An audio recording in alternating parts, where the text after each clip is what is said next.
Il faut rechercher les corps, il faut rechercher les gens qui sont encore sous les décombres. Ça, c'est très important. La deuxième chose à mettre en place, c'est les systèmes par lesquels on va pouvoir traiter les gens qui sont blessés.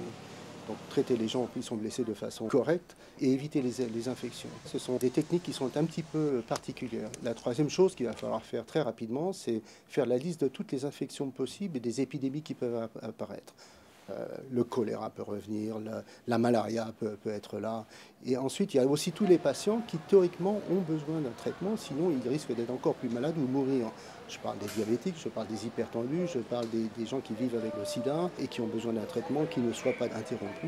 Donc tout ça, c'est à mettre en place. Parce que ce qui se passe, c'est que les systèmes sont complètement dysfonctionnels et il faut absolument qu'on arrive à créer, même si les structures comme les hôpitaux, il y a à peu près 8 hôpitaux qui sont détruits à Port-au-Prince, il faut faire en sorte que tout ça, ça marche.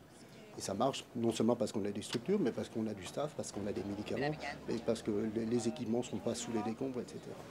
La responsabilité de l'OMS, c'est la coordination. Bon, en dehors de ça, la première chose qu'il faut faire, c'est s'assurer que, qu'on sache ce qui se passe. Extrêmement difficile de savoir ce qui se passe. Donc on a envoyé une équipe qui n'est pas composée que de l'OMS, mais avec les différents acteurs, pour faire l'évaluation des besoins. Parce que dans les premiers jours, on va avoir un immense influx de matériel, d'équipement, d'aide, etc. Mais il faut que ces aides répondent à des besoins. Et les besoins, il faut savoir où ils sont, de quelle nature ils sont. Comme ça, l'aide pourra être mieux adaptée aux besoins. Première chose. Deuxième chose, c'est qu'il faut voir tous les systèmes. Il faut remettre en place un système. Il faut que le gouvernement soit en charge de la coordination. Donc on va aider le gouvernement, le ministère de la Santé.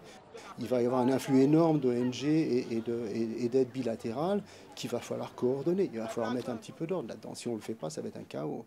Donc voilà un petit peu les grandes orientations que l'on prend.